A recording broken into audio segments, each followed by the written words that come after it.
evening and welcome to Meticulous Moments. My name is Juanita Kapp. You can reach me at meticulousmacarons@gmail.com or find me on LinkedIn. Since the COVID-19 pandemic hit the globe, I've had the wonderful privilege to meet a wide array of fantastic individuals. These individuals have truly touched my life in so many positive ways. Amongst this group of people, there are authors, public speakers, life coaches, poets, leaders, and visionaries. They are the unsung heroes of our time. Therefore, I decided to start the Meticulous Moments movement out of a sense of my gratitude. It is my way of giving back to the community. Let us share and reshare their stories in an effort to build a better society.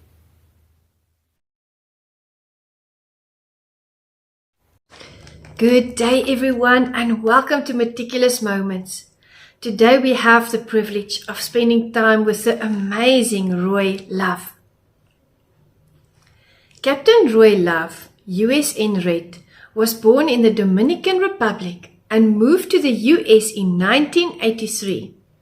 In 1993, he graduated from the State University of New York, SUNY.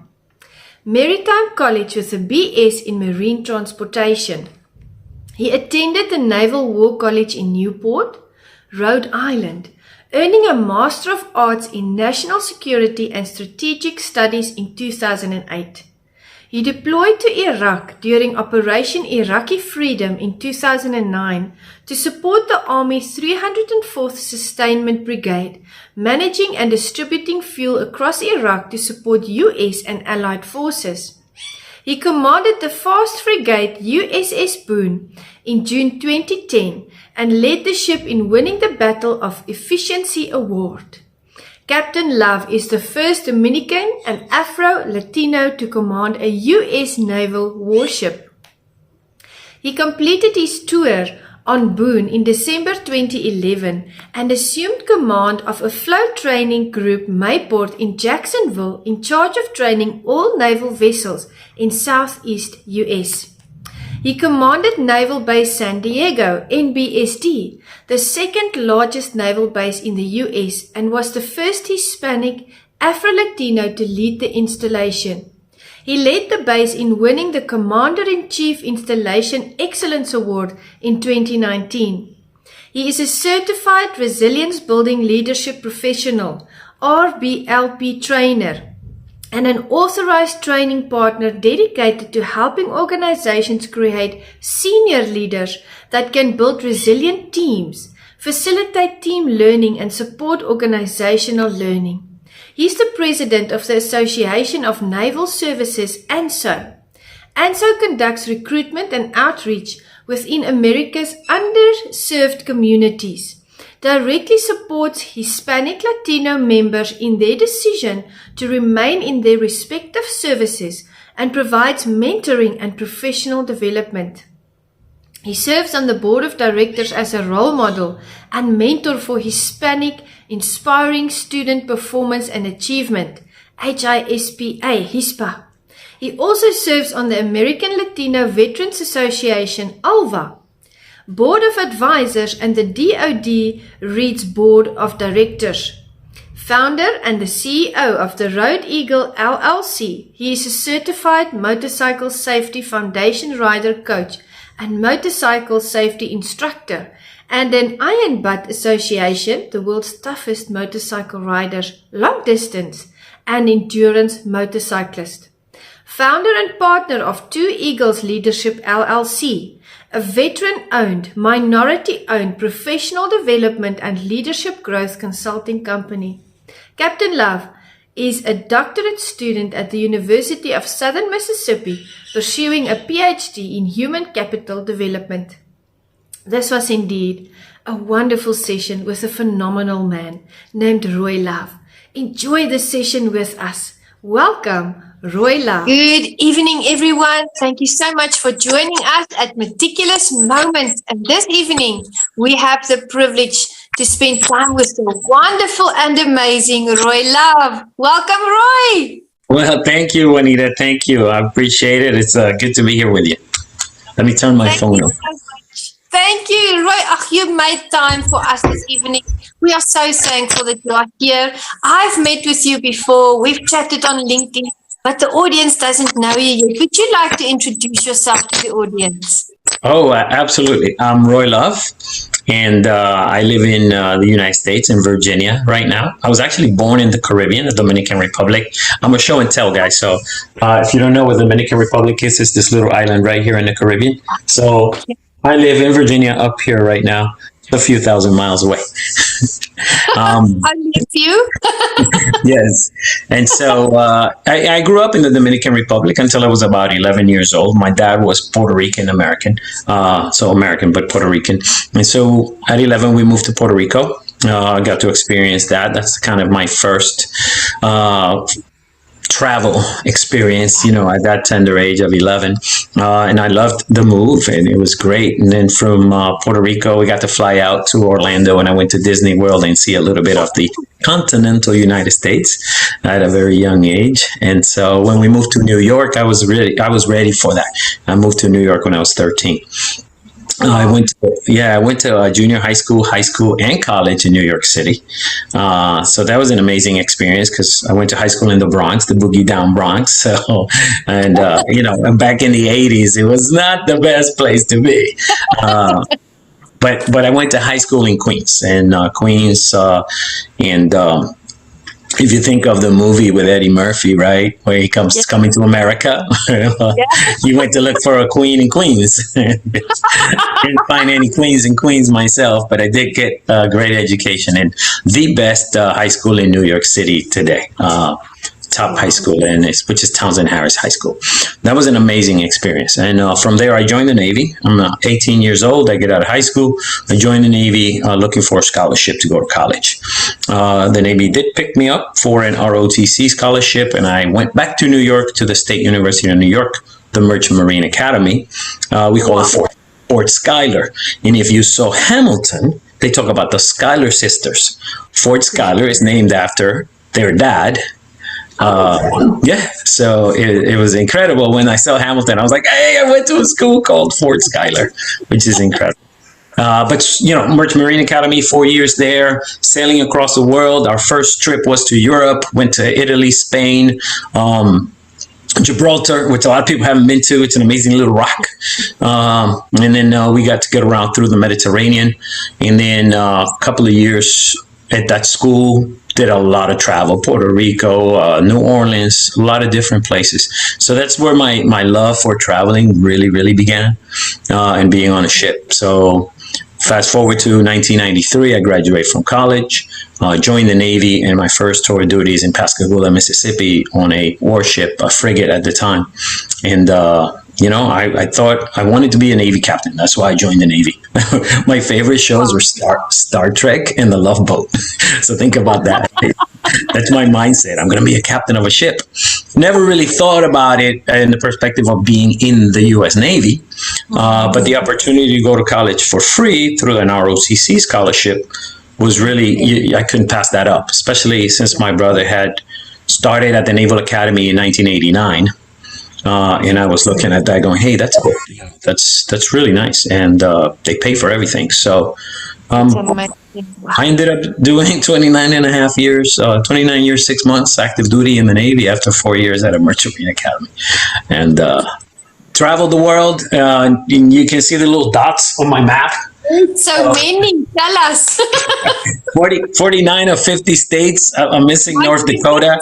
I just haven't had a reason to go to North Dakota. I got to figure one out, right? What is there? But the United States is an amazing country, and it has everything from deserts to marshes to just lush forests to giant, mountains and things. I was able to go to Alaska. I'm a motorcycle rider, so after I retired, that's what I've been doing. I've been riding across the country, and looking forward to more riding. I've been fortunate that in the Navy, working in different jobs, I was able to visit 70 different countries throughout the world.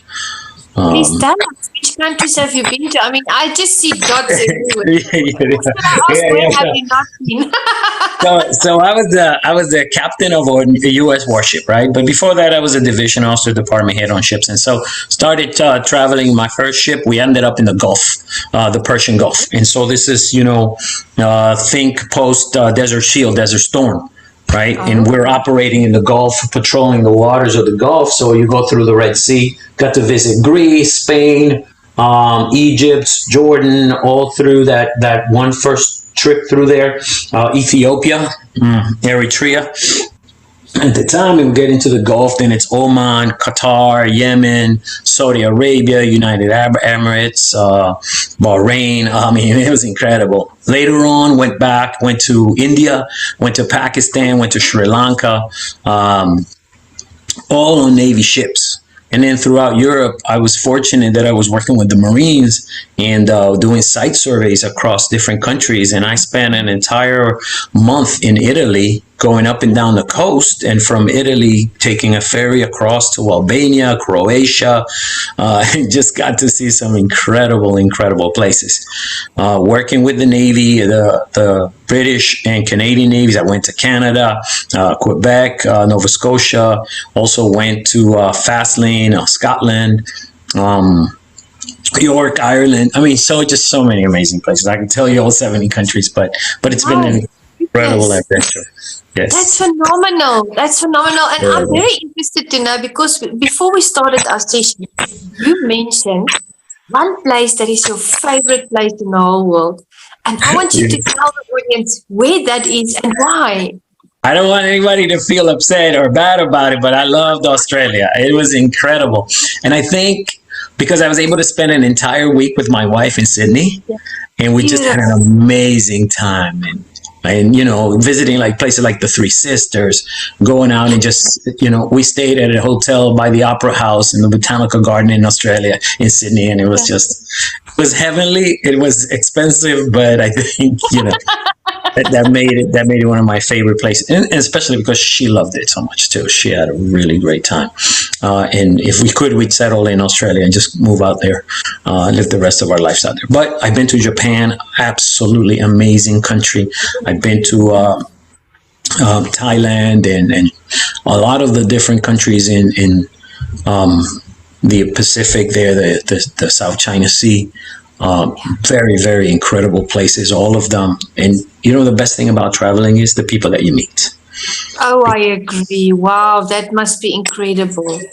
It is, and it opens your mind, right, and your understanding. One, how fortunate we are here in the United States to have all of the luxuries and just the how easy life can be here when you have money, right, and when you're able to take care of yourself, because we do have a lot of things that aren't. Yes. America is a very blessed country. Yes, very blessed. And sometimes we forget that because we don't travel enough, right? And we think we're the best at everything. And, the people in Ecuador think they're the best at everything too, and they love their country. So we have to keep that in mind. And that's one of those things for me that has opened up my mind about humanity, right? I consider myself a humanist. I love people. I love interacting with people, getting to know them, and really kind of understanding them and talking and just learning from each other. So that's kind of in a nutshell. The one big thing I did in the Navy was commanding officer of a frigate. And then that trip, I got to go through all of Central South America. We did a trip that started in Florida through the Caribbean. I got to go to Dominican Republic. I'm the first Dominican American to be in command of a warship. So we held a little party, and my mom came over, and it was incredible. That is wonderful. Wow. Yes. And then went all the way across to Brazil, pulled in some ports in Brazil, went to Uruguay, spent time in Chile, an amazing country from beginning to end. Punta Arenas is the most heavily populated city or in the southern continent. And went all the way through the Straits of Magellan, which, you read about in history books and things like that, but you don't ever get to really experience that and experience it on a ship, driving through those same waters. Incredible. Wow. I've And got a then, new name for you, Roy. You are Roy the yes. Globetrotter Love. Hey, thank you. I love that title. So, What else? going Yeah. up, Peru, Ecuador, Panama, Costa Rica, all these countries are amazing and great. And so I tell people, if you get an opportunity to travel, don't give it up. Just go do it. Go meet people, go see the world, experience what other people are, how they're living, and the things that motivate them. And you'll discover that we have way more in common than we ever know. Wow, that's words of wisdom right there. You know, since I met you the first time, you are, I really, I noticed since the first time, you are a very open person. You've got an open spirit. And before Yes. you even told me that you love people, I could sense that. And I think that is also because you've been around the globe. You've Yes. met all these people. You've learned along the way, and it is just cultivated this compassion for humankind. That is just something I can commend you on this evening. That is phenomenal. Thank you, Juanita. Thank you, Roy. Thank you. I wanted to ask you, tell us more about your leadership journey and your passion for leading others. Yes. So, like I said, my favorite shows were the Love Boat and Star Trek, and I read a lot. So I read Star Trek novels. I read comic books, the X-Men, X Factor, Spider-Man. And if you read comic books, it's all about leaders, right? Yes. Great heroes, people that are heroes, but they're really leaders. They lead Yes. others, and they give people they strength, right? They give people hope. um, I think growing up with all of that, that stuck in my mind, and always wanting to be the captain of a ship was more about the adventure than it was about being a leader.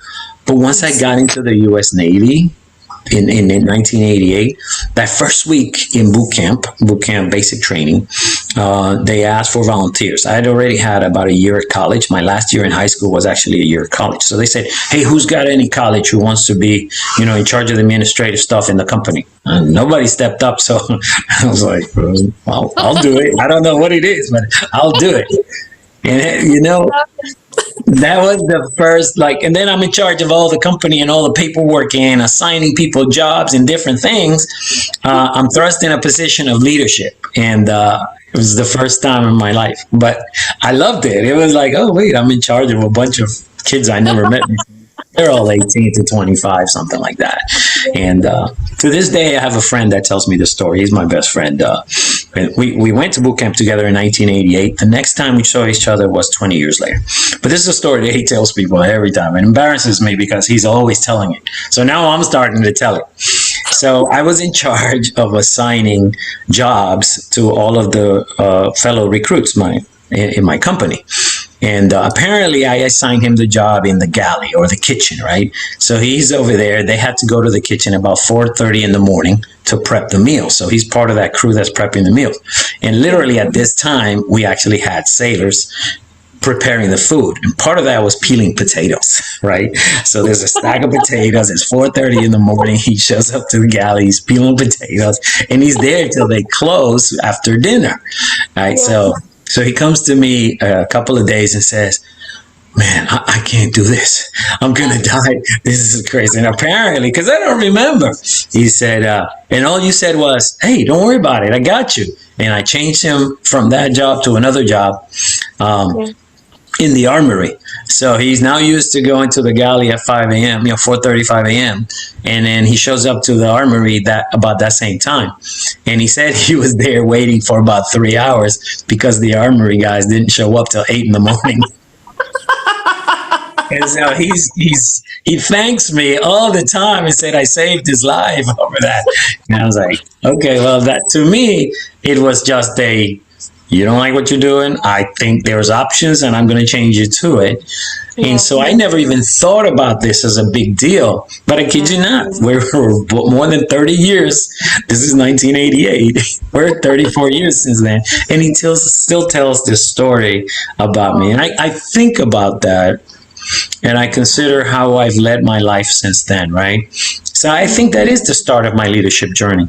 And it started with truly caring, right, about people, truly understanding that if there's a chance I can help you, I'm not even going to think about it twice. I'm just going to help you. Yeah. And it made a lot of sense to me as I hear him tell the story, and I say, yeah, that's who I am, and that's what I've been doing. So that's how it all started. Fast forward, I get to college, and they actually made me the battalion commander. The battalion is the largest group of military kids for the ROTC unit. In my senior year, never asked for it. They just kind of gave it to me. I guess I did a good job. Yeah. And after that, it started in the Navy as a division officer. And I still talk to folks from 1993 who were on my ship with me. They reach out and say, hey, you were the greatest div I ever had. And I'm like, thank you. I just do what I do. And I just take care of people. I love people, and I love looking out for them, helping them grow, because as a leader, your job is your people, right? We're called to serve. I'm not the kind of person that's all about me. And I was successful in the Navy because I served others with all my heart and without expectation. I'm going to help you because I can, and because it's the right thing to do. Yeah. Yeah. When you mentioned that you got the role, you didn't even, ask for it. It's because I saw that natural leadership in you. And, it is something that just comes to the fore. I mean, you've seen it before, I'm sure, with other leaders that you've had to put in place. And that selflessness that you have, that servant heart, that authentic leadership, that is something that we can't teach that to people. It's something that's inherent. And I was thinking, just making that one move from putting him where he had to get up so early in the morning, 4:30, peeling potatoes, working till night. You had the power to say no. You could have just said no, just deal with it. But because you have that servant heart, you made such an impact on that person. One decision impacted their whole experience in the Navy. And that was because you actually cared about the person. You didn't, you knew that you can meet them on their leadership level. That is fantastic. No, thank you. Yes. And like I said, he's my best friend now. Anytime I go to California, I stay with him. He comes down here. We stay together. We rode across the USA, 10,000 miles on motorcycles. Wow. Across the entire country. That was just last year. So 30 years later, we're still connected, and we're tighter now than we ever were. But sometimes when we work with someone, we establish strong bonds. Yes. Right? You cannot do that if you don't get along and if you can't talk to each other. Yes. So communications. As we change friends through life, there's always a few that we stay connected with. And if you look back at those experiences and what created that strong connection, you understand it's being able to communicate with each other and to support each other without expectation, right? What can I get from you? What can you get from me? Yes, just to help and elevate and support. Yes, indeed. Communication is key. If a leader can't communicate, and with that, I did a live the other day where I spoke about communicating effectively, and how that leads to connecting with people. Because we have to be able to connect with them. Yes. Otherwise, it's a superficial relationship. We don't want that. We want to connect with people. We want to know them. We want to know who their families are, what they're struggling with, what we can help them with, and it goes both ways. Absolutely, yes. So in the end, the Navy put me in charge of a ship, and that was a great experience.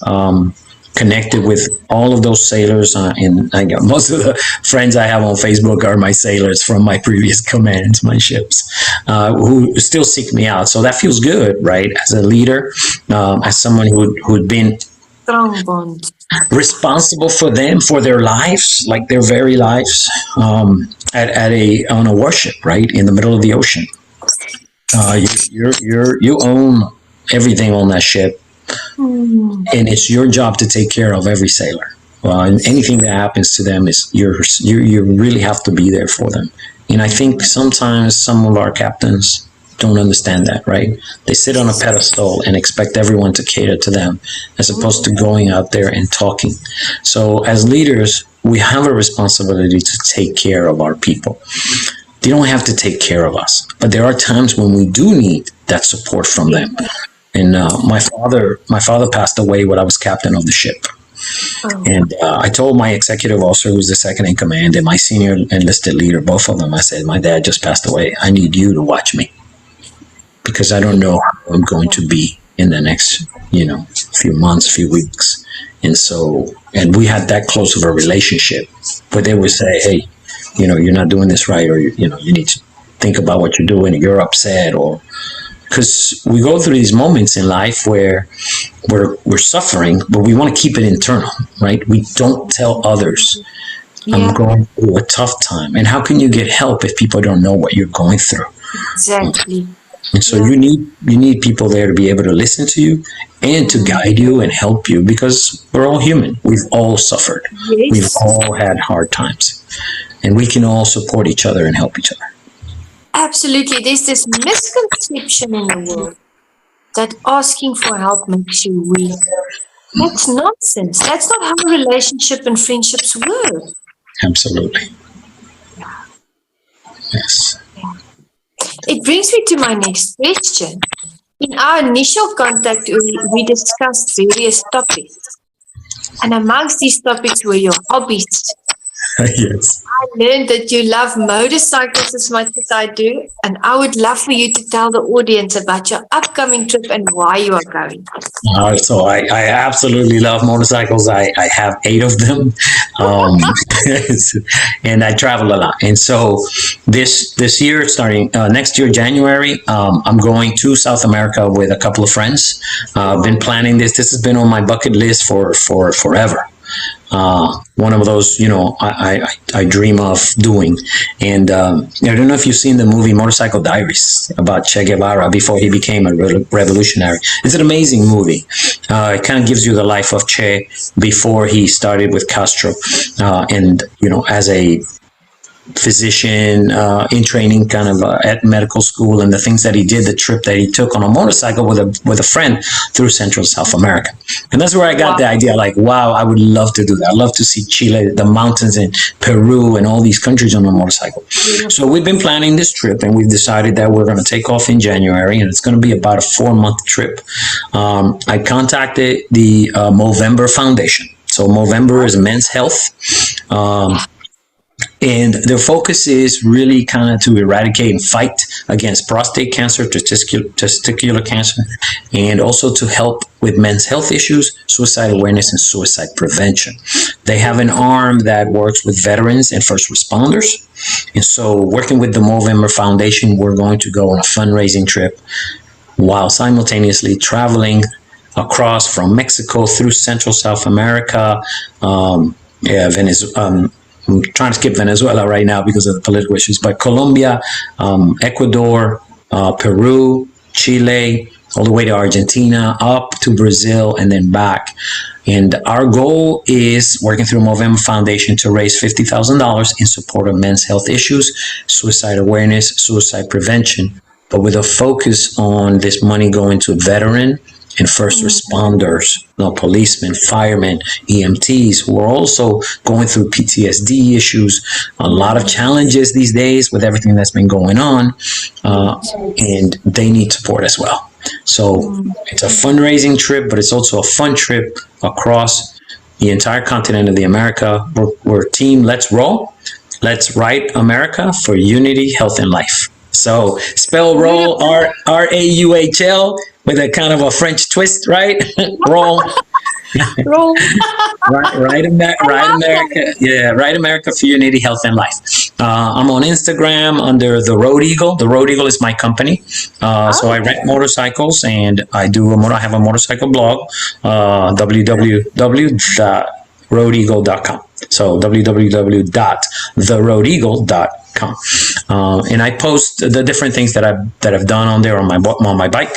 On my rental site, if anybody ever comes to the United States and you're in the Virginia area, I have some beautiful bikes that you can rent from me and ride the mountains out here, the Blue Ridge Mountains. our goal really with Movember Foundation and Let's Roll is to raise awareness, help people understand that these issues that men are suffering, they're suffering quietly a lot of times. Mental health issues lead to suicide ideations, which may lead to suicide. We lose one man every minute of every day. That's crazy. That's horrible. That is horrible to suicide, and there's a lot of young people that are affected by it. But believe it or not, there's a lot of older folks as well who are going through hard times and just don't have one person to talk to. And Movember Foundation aims to, help men talk about their issues, work through those issues, and keep them alive. Yes, that's a fantastic trip that you're going on. I mean, your motive for it is phenomenal, and I know it's going to be seriously blessed. And we are going to make all the details available of your trip. We're going to make available all your contact details, for the bike rental, your motorcycle blog, because we want people to follow you. We want people to support you. We want to help you raise those funds. I think you mentioned $50,000. Yes, indeed. Yes. So we're going with 5,000 this year up until January, and then January through the trip, we'll be blogging every day, talking about the trip, talking to people out there. For Latino men, machismo is a thing. We're all very tough, very hard. I'm not like that. I like to talk. But I grew up in that environment where men don't talk about their problems, and we just shrug it off and tough it out, right? We like to say, let's embrace the suck, right? Well, we can't always embrace the suck. There are times when we need to cry, and we need to cry on someone's shoulder, and men should be there for each other. Absolutely, I couldn't agree with you more. It's a misconception that men are not allowed to cry or have emotions. That's nonsense, because we are all human. And men's health is very important, because we need men in society, strong men that are leaders, that are not afraid to be themselves. So I think it's wonderful that I know it's wonderful that you work to facilitate that. And we are going to cheer you on and support you where we can. Thank you, Juanita. I appreciate that. Thank you, Roy. Now, I come to the next question. We often learn magnificent yet difficult lessons from others. Yes. It could be from those that support us. It could be from those that oppose us. What was a difficult lesson that you learned in your life, and how has it changed you? Wow, so many, right? Difficult lessons. I grew up with a very authoritative and hard mom. She was really hard, but it made the Navy easy for me, because when I left the sergeant mom at home, right, whatever they did in the Navy, I was like, whatever, that's easy, man. I got that push up, yeah, sure, Ron.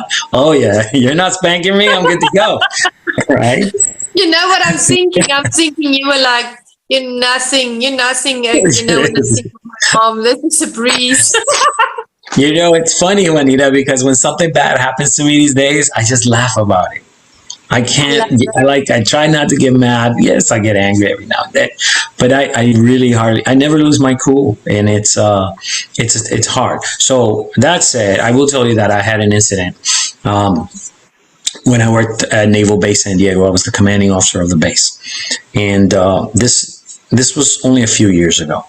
And it hit me really hard, because we lost a lady pedestrian who worked on the base to an absent-minded driver. He ran her over, killed her, and left the base. And so, because I ran Naval Base San Diego, it's the second largest naval base in the world. Don't know what the Chinese have today, but I'll say that for the United States, definitely, and our allies, it is the second largest naval installation in the whole world, with the highest number of ships on the West Coast, sitting right there in beautiful San Diego. We get about 35 to 50,000 people a day, depending on the day and depending on the number of ships. So I'm like the mayor of the base. I'm in charge of the base, right? I run the police department, the fire department. They all report to me. Public works, safety, all of that. So I was responsible for all these people. To lose someone to an absent-minded driver who was a pedestrian, and crossing a crosswalk was something very hard for me. I've got goosebumps. And the guy left. It was an older gentleman. He just drove through and then left the base. And we had, we called the police. Everybody's looking for this guy. It took several weeks to literally find his truck with the blood still on the side of it at his house because he hadn't cleaned it. And it turns out he had vision issues, vision problems. He probably shouldn't have been driving. But that's on my mind, right? And so now I'm hyper alert, hyper aware about people speeding through the base, not stopping at stop signs and things like that. And so one morning, I used to run a couple of miles. I lived about 4 miles from the base. I'd run every morning. From one part of the base and then through the city and to the other part of the base because we have several compounds or areas. And get to a stop sign. A guy's coming up really fast up the road, doesn't stop at the stop sign, cuts into the middle of the road. He stops and then makes a left turn on a right turn only because he saw a parking spot across the street. So I'm in my civilian clothes, and this is one of the things about, people see you in uniform, they look at your rank, and they give you respect. We should respect everybody regardless. But, it's human nature, right? We look for the figures of authority and we recognize symbols, and those symbols prompt us to act a certain way with certain people. You won't disrespect a policeman, right? But you might disrespect the person that's, sweeping the street. Because we're not the best sometimes. So anyhow, the man is across the street, is in the middle of the street, and I'm about to cross, and I go like this, stop sign, right? That's all I said, stop sign. I get past him, in front of him, he looks at me, he comes out of the window, car's still running, moving, he sticks both hands out. I call it the Captain Caveman. You remember Captain Caveman? He goes, that's what he does. Funny, right, at first? Yeah. But why would you do that? You're violating the laws. Someone says stop sign, right? And you would think you'd say, sorry. That's what I would do. I would like, sorry, I didn't see, I'm sorry, right? Not only does he do that, but he goes left in the one-way street to go to his parking lot. So I'm the commander of the base, right? I'm the mayor. I'm in charge of this entire installation. What do I do? Do I ignore it? Do I keep going? Just brush it off? I just lost someone, right? To a driver who wasn't paying attention. So I cross the street to go confront him. Say, hey, why didn't you stop at the stop sign? What are you doing? And he starts yelling. And I start yelling. I lost it. At this point, right, not only have I run 4 miles already, my heart rate's way up. Yeah. I'm thinking about we killed someone, right? Yes. And this guy, not only is he violating the laws, multiple at the same time, he's also being very rude. Yes. He parks in, I go up to him, and he starts yelling at me because he doesn't know who I am. So I say, do you know who I am? Is that a normal question to ask someone? Right. Do you know who I am? I'm trying to identify myself. I'm the commander of this base. Yes. Right? And he's still yelling. And I say, you know what? Stay right here. You know where we were? We were right in front of my police precinct. So I said, stay right here. That didn't work out well for you. No. But listen to this, and this is why you end up losing faith in the system sometimes. I had him arrested. I said, stay right here. So he turns around and he's leaving. And I said, shipmate. I said, stay right there. So he gets upset. He's turned red at this point. He's angry. He's holding stuff and his hands are fisted. The police come over and I said, I want him arrested and I want his car towed. And that's what I said. Perfectly within my rights, but I'm angry. So, fast forward. The guy sends me writes me a handwritten apology letter the next day, goes to my office, front office. He actually delivers it to my secretary, gives it to me. She puts it on my desk. I read it. He's like, hey, I'm really sorry about how I acted yesterday. It was all my fault, blah, blah, blah. I said, okay. He's still barred for 30 days. I still had his car towed. And when I said arrested, he was really detained until they wrote him the ticket because the police person was right there. But he filed a complaint against me. And there were these 2 investigators who came. Now, I'm going to put this, I hate to do the white-black race thing. No, right? You're telling us what happened, yeah. But truth, because, okay, my dad was white, green eyes. This probably would have never happened to him. The investigators came up, did their investigation, and ultimately decided that I am the type of person who gets very upset when my authority is challenged. I'm narcissistic, and they said they couldn't find anything that pointed to this, but that I was incorrect, that I was wrong, and I took this out on him because I was angry about what he did. Not because of what he did, but because I was angry at what he did. Oh my word. That's And ultimately I didn't get fired or anything like that, but my boss didn't stand up for me. He came and said in private, Roy, run your base, do your thing. I had to do this. At one time, I caught a guy speeding. He was kind of a base before that too. I caught a guy speeding, and I put him on extra duty for several hours at a gate. Now, one, that's illegal, right? Yeah. You can't just assign someone extra duties without going through due process. But he never got in trouble. And yet, he's telling me these things, but at the same time, he let the inspector's report stand as is, right? Essentially calling me, right? Yeah, I won't even get into it. But that stuck with me, right? You try to do the right thing. Yes. I think, my big lesson was, you should have stayed calm as you always do. This is the one incident in my life where I really kind of got very, very angry. Now, I didn't curse.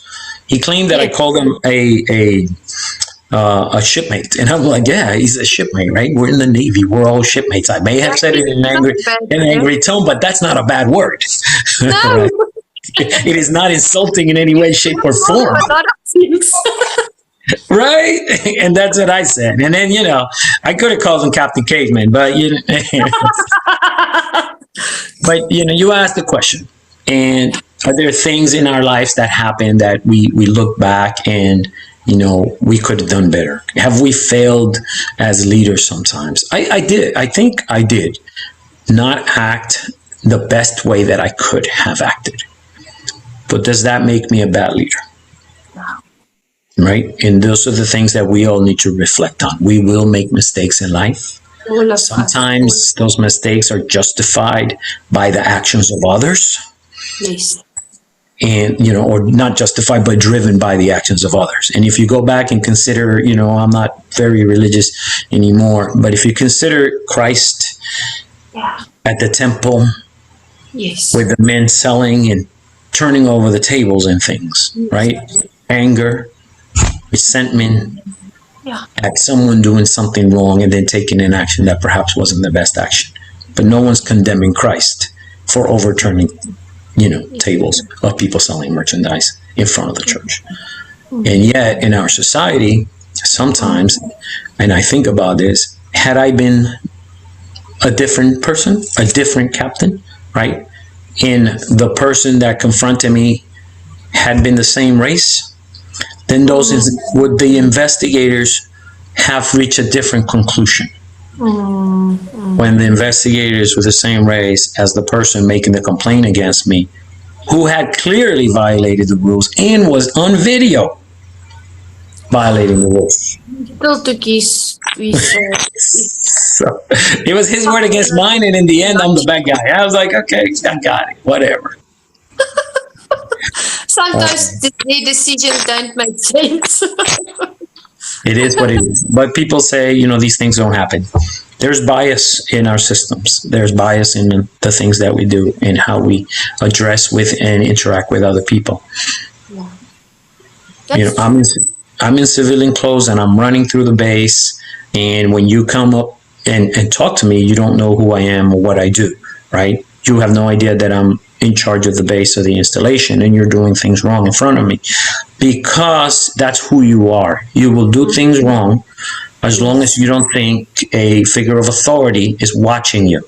But if you're doing the right thing, then you never will go through anything like that. Tells you. Yeah, that just shows you who that person really is. Yes. So no one was watching. Yes. Goodness. So that's my example. I hope it answered your question. It did. Thank you so much. We go through these things, and it sometimes leaves us disappointment when our leaders don't support us. When they Yes. don't back us. Yeah. Yes. When Yes. they throw us to the wolves. Yeah. And it was in private. It was, hey, I'm all for you. But when it came to public and saying I disagree with the findings, he just would not put it in paper. And that to me is not good leadership. Support No. your people, stand up for them, defend them, right? Especially when you know that they were right and they were correct. If you truly believe that. Yeah, and that broke your trust. And in my opinion, good leaders should never break trust. Never. Yes, That's a absolutely, foundational thing. Yeah. absolutely, absolutely. I read a post of yours on LinkedIn recently, and I'm going to quote you. You wrote, detours in life are sometimes unavoidable, undesired, and frustrating, but they don't have to be devastating. As we grow, we learn to deal with the unexpected and turn those detours into opportunity. Can you elaborate on that for us, please? So when I wrote that, I actually had been on a trip down, about 1,000-mile trip on a motorcycle, and anytime something bad happens to you on a motorcycle, you want to get frustrated, right? You get a flat tire, your battery dies. You literally have to detour, and I've had to do that several times. And if you get frustrated about having to change your plans, Yeah. it makes it so much worse. You're not going to finish your trip in any good shape, way, or form, right? It's going to really ruin your trip. And so embrace those moments when something happens, because you don't know what was around the corner to begin with. You might have never made it to your destination. And so for me, it's just a lot of times we get frustrated because things happen to us and we're self-defeatist. We say, oh, woe is me, it's the end of the world. I can't believe this happened to me. Yeah. But look beyond that, because tomorrow's not promised. If you're safe after something bad happens to you, if you get fired from your job, you still have a house, you still have a place to go, or even if you have nothing, you're alive. You can start over. Right? You can push forward. You can move on. And all it takes is determination and friends too, right? People to support you, because you really need that. Don't burn bridges, right? Don't be the person that no longer talks to that one friend that really cared about you just because you were angry at something, right? Yes. Things will happen in life. So just going back to the example, I was on my motorcycle. I was going down to Mississippi. I was going to take the fastest route possible. Yeah. Along the way, I realized I'm going through Alabama. And so it's going to be an extra 200-300 miles if I go to Selma, Alabama. Dr. Martin Luther King marched through that. All those things that happened in Alabama. The Tuskegee Airmen is a famous group of African Americans who served in World War II and did some amazing things. And now, we're continuing to tell the story. And I was fortunate enough in 2010 to meet them at a Jets-Patriots game on the field of the game. And I was fascinated by the story. So I told myself, one day I'm going to go see where they trained, the Tuskegee Airmen Museum in Alabama. And so this detour for me was going down to Tuskegee and then heading all the way to Selma. And it was raining. It was 5 hours of rain. But I still did it. It was an amazing detour, because I learned so much, and I stepped on the ground where Dr. Martin Luther King marched, and all those people that suffered to help America realize how much better we could be.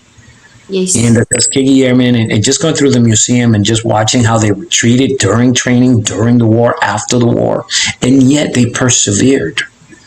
Yes. Right? Yeah. For me, that few-hour detour meant learning about people who gave their lives, gave time and effort into making this country better and helping us all learn something and do better for each other. So, and I compare that to almost anything in life, right? A flat tire in a car,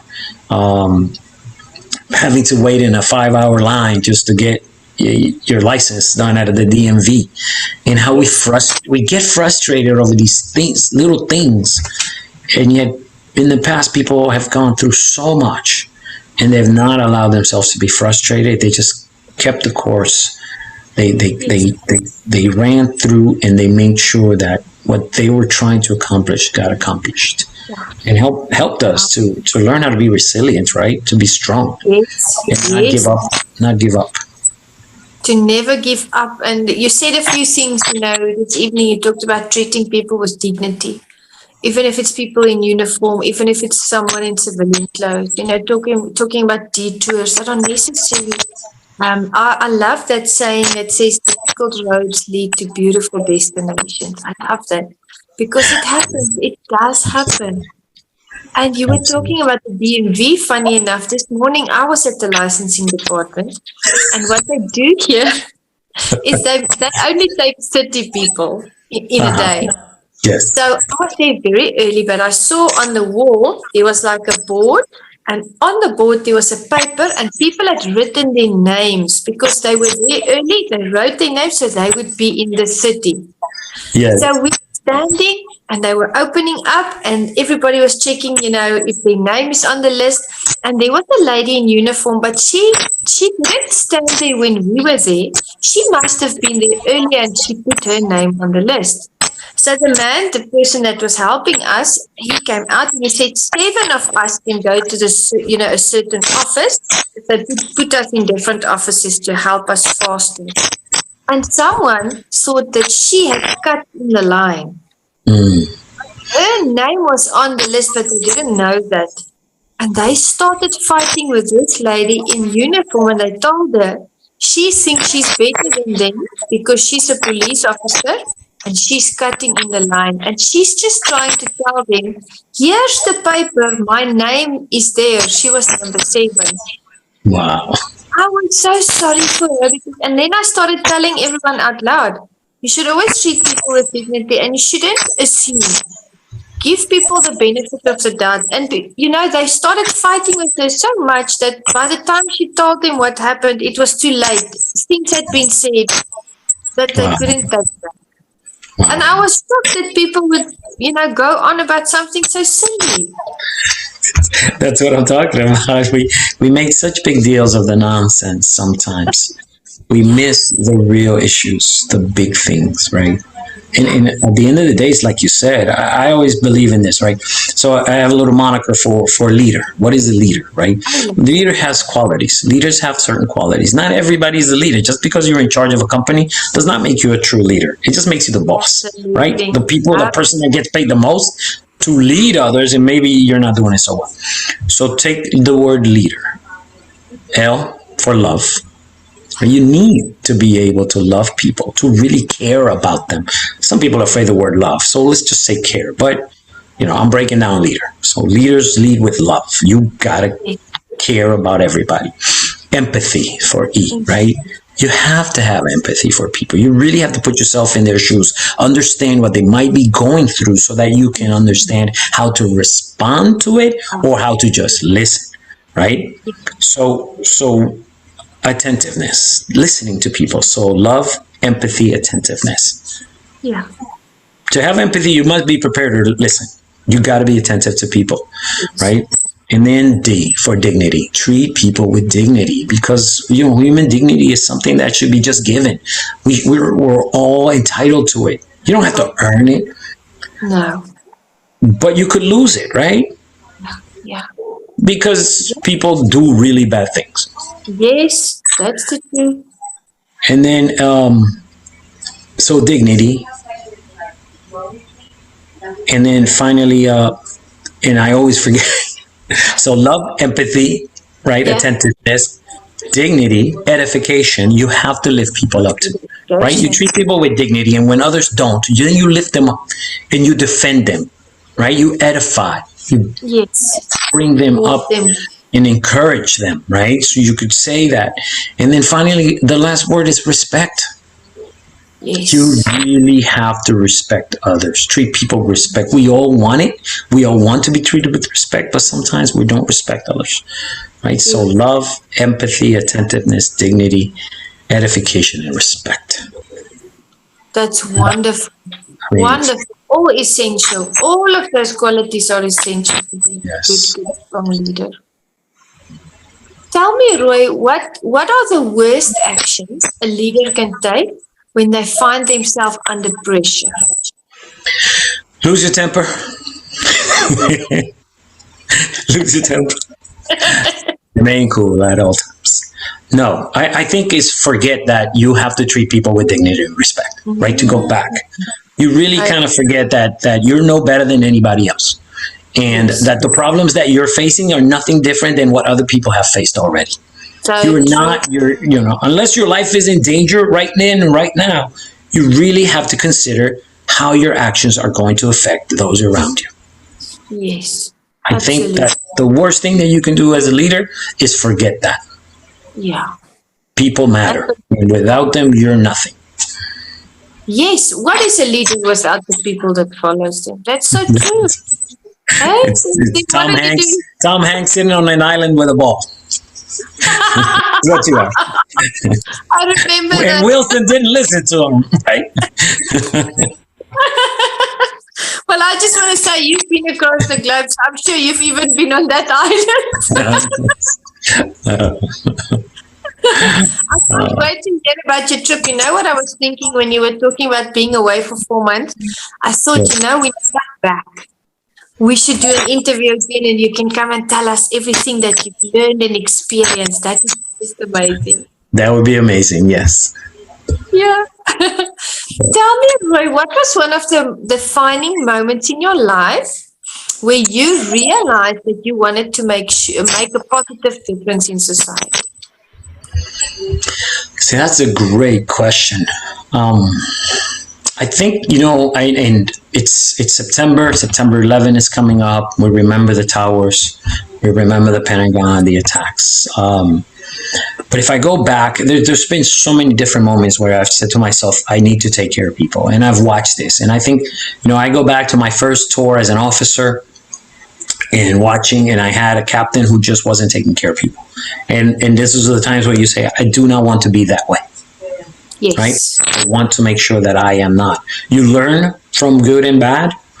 Yes. What we take away from the bad is we shouldn't do it that way. And how can I be better by not doing those things? Right. And from the good is how can I put those qualities and the way that person is into my own style and my way of being.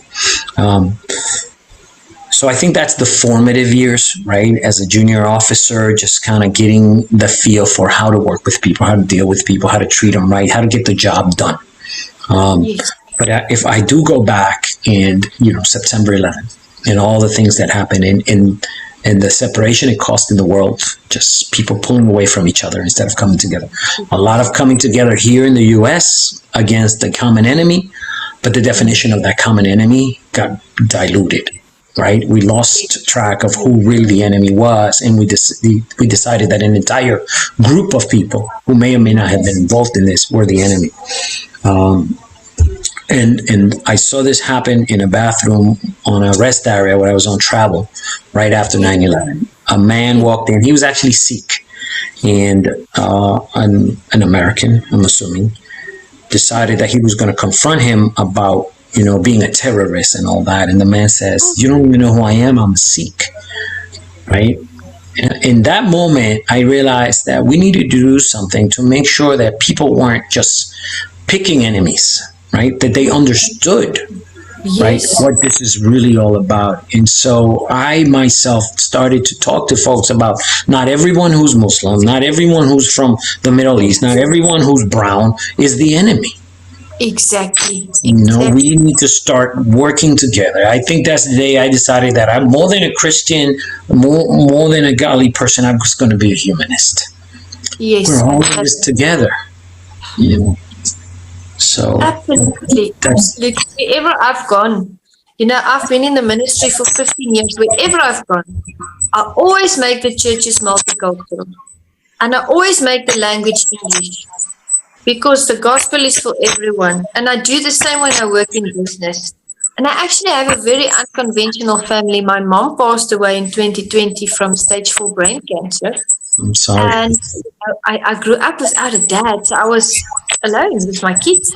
And I have this mentor, and I met him in 2020.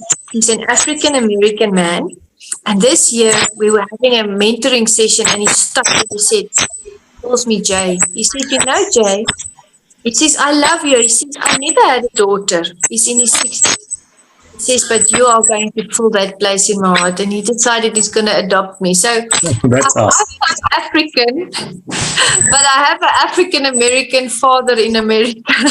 That's awesome.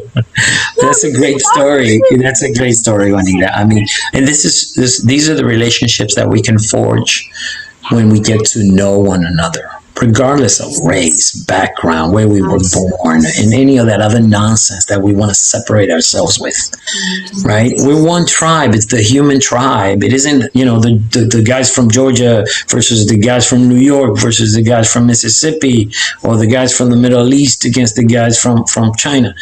No, it's one human tribe. We need to stop the nonsense and stop fighting over resources that are quite abundant on this earth, and figure out how to really share. And I think the love of money is driving a lot of people to not help others. And the ones that have the most are the ones that are given the most. You go to a restaurant and you're a VIP, you probably don't even have to pay for your meal, right?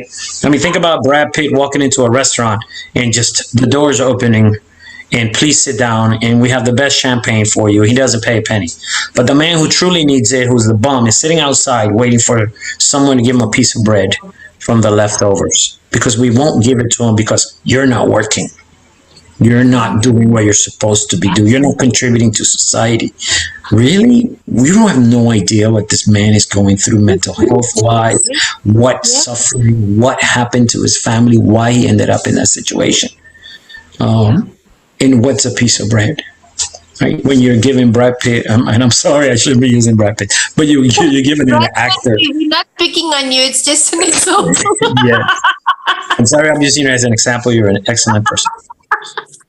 But anyways, some actor, baseball player or politician who doesn't need it is being given all of these things for free because someone thinks they can make them money.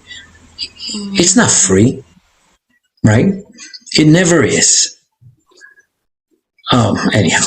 It's sad and it's true. It's very. Now, I had an interview here on Meticulous, and we were talking about how many people are homeless in Florida. Mm-hmm. And the gentleman that I was interviewing, his name is Jamie Stanford, and he mentioned there's 42 billionaires in Florida. And he told me if one of them would just step forward and say, here is a project, let's help these people rehabilitate them. He says then everything will change for those people, but they cling on to those funds. There's something that causes them to not want to help. I don't know what it is. I can't explain it because we are all human. COVID showed us we are all human. When COVID, it didn't care about status or wealth or money or color or... It's funny because we talk about this. Have you ever been to a church that has a VIP entrance? No. We have them here. Yes. I've got to see that. I'm going to take a picture one day for you. Please do, Roy. It is the most incredible and hypocritical thing I've ever seen. Yeah. How can you enter the place of worship through an entrance specifically made for a very important person? What? It goes against humility in every way, shape, or form. And the people that are using it, I mean, well, shame on you, right? Shame on you. Yes, I agree. Absolutely, I agree with you. I've never heard of that. I'm shocked. It's a thing. I can't wait to see that. It's a thing. What does the world come to, really, really? Roy, tell me, who's your role model? I have so many role models. I think, the young sailor on the ship who just shows up in the morning, 7 o'clock, to do his work. and goes home whenever you give him time to go home. We think of baseball players and movie stars as role models. I used to love Captain Kirk, but he wasn't a role model, right? And I used to say that, like, hey, my role model is Captain Kirk. That's just an actor pretending to be somebody in space, right? And it was the idea of Captain Kirk, courageous, brave, action-oriented. Of course, today the old Captain Kirk would have probably been arrested for sexual assault. Sexual harassment. In retrospect. in retrospect. But we've got to be mindful who our role models are. I had some really great captains, and they were good examples for me of how to be. And I had some really bad captains. They were also good examples for me of how not to be. Yes. But to select a role model and say, I want to be like that. Some people say, Steve Jobs, role model. Well, that man had flaws, right? Yes. And we all have flaws. And so we really have to understand that. Let's not choose role models, but choose role model behavior. That's a good point. I love that. Wow. People that are doing things right, people that are doing well, taking care of others. Let's not have a role model that is a billionaire because he's made billions, right? And if you think, and speaking about South Africa, and you're thinking about Tesla, right? Why would I choose that person as my role model? Because he's been able to create something and make a lot of money out of it. Then what am I saying? Really, my role model behavior is someone who's ruthless, doesn't really take care of people, does everything he needs to do to make sure he gets paid and makes more money, and reinvest that money, and then talks a lot of nonsense online, but doesn't truly care about people. Is that truly a role model? Yeah, you see. Right? And so, those that to say that I have many people that I admire, but I don't truly have a role model. I have people who have role model behavior for me. I've never heard it that way, and I think it's phenomenal. I love the way you articulated that. That is the way we should do it. You've given me a fresh perspective on that. Thank you very much. You're welcome. Can I be your role model? No, I'm kidding. Well, I want to be a globetrotter like you. So that's easy. your role model behavior is showing me that I should be traveling across the globe. There you go. You're such an amazing leader. I really appreciate it. I wondered when I was putting together these questions, I'm sure you read, and I wanted to know which leadership novel captivated you and why. Ender's Game. Best book ever. Have you ever read it? Never. Or have you seen the movie? No. Don't watch the movie. Read the book, please. Okay. It's about a very young, talented kid who is number 3 in a family in a time where you could only have 2 children. So he was the third, and his name is Ender. Ender is chosen because he has demonstrated certain abilities on this test and this evaluation system to essentially save humankind from an alien threat.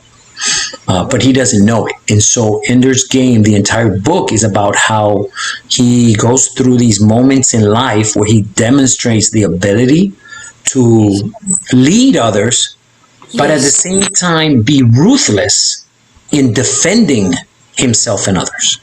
My goodness. And so that leads him to playing this game, which is a long distance battle in space against the enemy, which turn out to be kind of like giant ants, giant insects.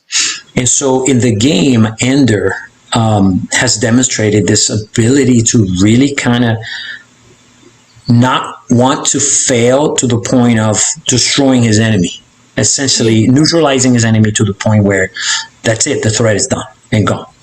And he is the perfect choice for the adults who are leading all these kids that have similar talents to fight this battle, this simulated game battle, which at the end of the game, at the end of the book, turns out to have been a real battle.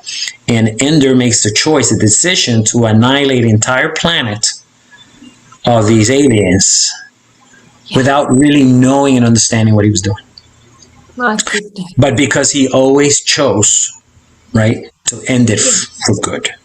And I say that's my favorite game because of everything. I mean, my favorite book because of everything in the book, the development of the young man, what forged him, what turned him into that kind of a person, where he would defend himself with everything he's got and just eliminate his enemies, to the point where he is manipulated by a group of adults, right, the government of the time, to essentially annihilate an entire race of beings with this weapon that they've created. Incredible lessons, but a lot of, growing up, how environment affects you, and how not really understanding what's happening around you, and not having the full picture can lead you to make an enormous mistake. The subsequent books on the series are all about redemption, right? How Ender realizes that he's done this, and what he does in the future to fix his mistake. I can't wait to read that book. So many lessons, so many valuable truths in there. Because sometimes we don't know the whole picture when we make these decisions. Yes. Only to find out later. Yes. How do we deal with that, Roy? How do we... Because we've all made mistakes like that before. We look back and we think, oh, I had a misconception, I made a wrong decision, and this was the result. How do we deal with it? How do we find that redemption? How do we fix that? Self-reflection, understanding your mistake, owning it. I think a lot of it is, I messed up. I really did. What can I do to get better at this? Not denying it's everybody else's fault. Well, we're all human. We all make mistakes, right? You break a glass, it drops on the ground, and what are you going to do? You pick up the pieces, you clean it up, and the next time you watch where you're putting it so you don't do the same thing. Yeah. Is it that simple? No. I mean, you got emotions, feelings, and a lot of psychological things depending on the nature of the mistake, who it affected, right? But there's always a way to mend things. You're not going to be able to put that broken glass back together. Right? It's done. But what can you do in the future to make sure that it doesn't happen again? You're more careful, you're more mindful, think through the actions that you're going to take to ensure that it doesn't happen again, and don't beat yourself up. Because we can live with regret all our lives, and it can deter us from being the people that we need to be. So that's tough. I agree completely. Wonderful answer. Thank you very much. And it brings us to our second last question. And I mean, time just flew by. Yes, it did. Tell me, Roy, what's next for you? I know you've got the bike trip coming up. Would you like to highlight some of that for us again, how we can get involved, and what's next for you? What else are you busy with at the moment? Yeah, so, there's a couple of things that I do. I'm the president of the Association of Naval Services Officers. That's ANSO. That's a nonprofit 501c3 dedicated to helping the Navy, Coast Guard, and Marine Corps recruit, retain, promote Hispanic and Latinos within the services. And then also to help veterans once you retire or get out, through the network, helping people get positioned. And we don't do a lot of that. Most of our folks are so well kind of ready to go that they don't really reach out for that. So our primary job is really taking care of those that are on active duty right now, through professional development, mentoring, helping them, and getting them out there to be mentors to the youth. Our future is our children. And if we don't engage them early, then we're not going to get them. Yeah. You see, I see you busy in community upliftment all the time. So how do you approach that? What are the forms that you do that in? How do you reach the kids? Yeah. So we go through a couple of different ways, right? We partner with the Naval Academy, we partner with the Navy Recruiting Command to get mentors out there, to get role models role models out to the schools so they can see the potential, right? What they can be. So me as a Navy captain, right? I would on active duty, we would bring students to schools. I actually had my daughter's class come through. I gave them a tour of the base. I walked them around. I showed them the ships, and I said, "Hey, this is what you can do." I had sailors come and talk to them and escort them and show them around. And so basically just showing them what the possibilities are and what they can do. The other way is through right now we're working with a group called Hispanics Inspiring Student Performance and Achievement, and I've been working with them for a couple of years now. And in this group, we bring active duty personnel to the classroom to talk to the students and talk to them about career options, opportunities. And I talk to them about my travel, and how awesome it is to be able to go to so many different places. And we plant the seed because we're talking about junior high school, young kids in middle school from the ages of 7 to 14, right? Amazing. And sometimes we'll go into high schools as well, and some college students. We promote internships, those kind of things. All those things are great ways of showing the youth, right, what of the possibilities and the things that they can do if they put their minds to it and work hard. Absolutely. And you were talking about planting seeds, and I feel like your work instills hope. Yeah, and I want to say something. If I had to ever be a sailor, I would have wanted to have a captain on a ship like you, because you are just so selfless and you love people, and you are the perfect candidate for this podcast, because we want to facilitate community upliftment through leadership development, and that sums you up as a person. Thank you. So I do that as president of the Association of Naval Services Officer, and so it's if you want to learn more, it's www.anselmill.org. But it's a great, and we do fundraising. So I'm not asking for money right now. But if people are interested in supporting this kind of cause, through there or through HISPA itself, donating to HISPA can also work. The other things I'm doing is I'm going to school. I'm on a PhD program right now, Human Capital Development, which is part of the School of Leadership at the University of Southern Mississippi. And I'm learning so much because, I used to think I knew how to be a good boss and a good leader, but now I'm learning more about people, and I'm a lifelong learner. So any opportunity.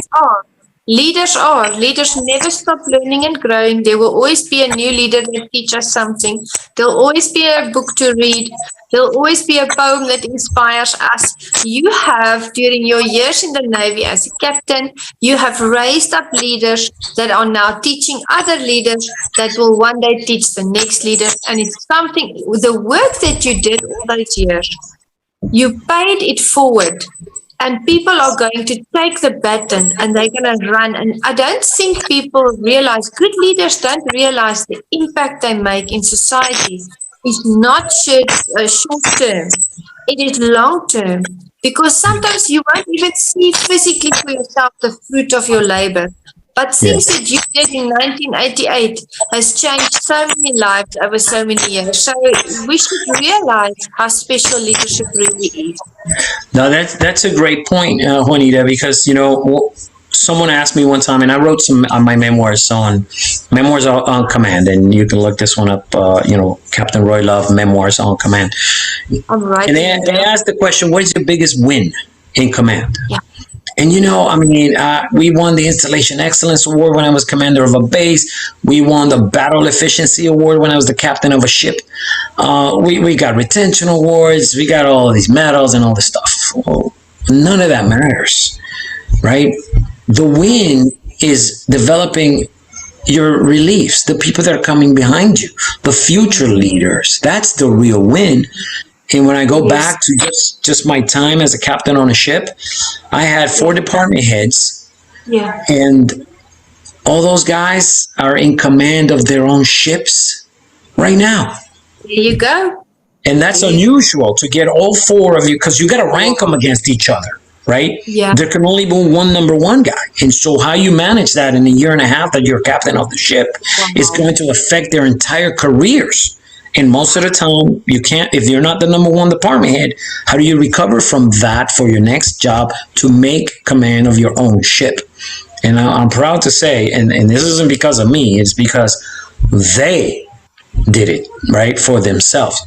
But they always called me to say that that time with me on the Boone was the best time they ever had.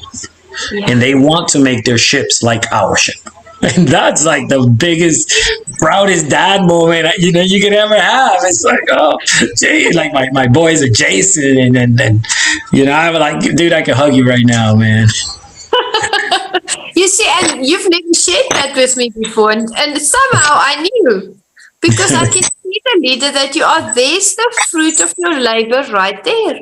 Absolutely, yes. Amazing, amazing. All those years of hard work has really left a lasting impression and change in lives. And I want to ask you our final question. Yes. This is so fun.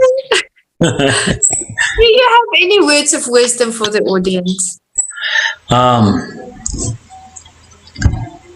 Purpose, right? We all want to find a purpose. Some people say we're born with a purpose, so there, you know, we all have a purpose. Define your purpose. No one can tell you what it is. You're not born with a purpose. When we're born, the purpose is to eat and grow. Right? The day we're born, that's our purpose, is to survive, eat, and grow. As you get older, you start deciding what it is you want to do with your life. And everybody says, find your purpose, find your purpose. Don't find it, define it. Yes. Make good decisions. Think about what it is that you want, right? And you know, I think when you sent me the piece of paper about the questions and things, you had asked what my favorite quote was, and my favorite quote, but we didn't really talk about it. My leadership quote, right? But I don't really have a favorite leadership quote, but this is something that got me through my entire life, and it's Hebrews 13:6. And the Lord is my helper; I shall not fear. What can man do to me? Life is the journey. The day we're born, right, we start this journey of life. Along that journey, there's roads, there's paths to take. We might take one path today and decide to go backwards and go take another path. None of that determines our purpose. We determine the purpose, because the road from the beginning to the end can be short or long. Right? We don't know how much time we have. In that time, we decide what we're going to do with ourselves, how we're going to treat others. That's really your purpose. You're defining what it is you want to get out of life and what you want to give others. Mm-hmm. Make that choice yourself. Don't let other people define your purpose and tell you what it is you're supposed to do and how you're supposed to do it. Find your purpose. True words of wisdom. I'm so happy that you reminded me of that. I missed it for some reason. But thank you for bringing that up. I love that scripture so much. I just feel blessed to know you, to be able to share your leadership journey. And I'm sure the audience feels the same way. Thank you so much for joining us and sharing your wisdom and your knowledge and your understanding with us. All right. Well, thank you, Juanita. I appreciate your time. Stay blessed and let's stay in touch, because this trip is going to be amazing. So. Woohoo, I can't wait. When you come back, we should do a session and you can tell us all about it. Will do. Yes, indeed. Thank you so much to the audience. I know you are super excited to follow Roy on his social media platforms. We are going to cheer him on, support him, help him to raise those funds. I'm going to ask Roy for all his contact handles, all his social media handles, the websites, everywhere we can follow him, even for the memoirs that we want to read.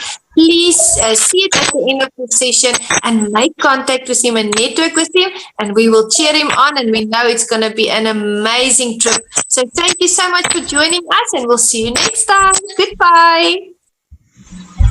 Have a blessed day. Goodbye.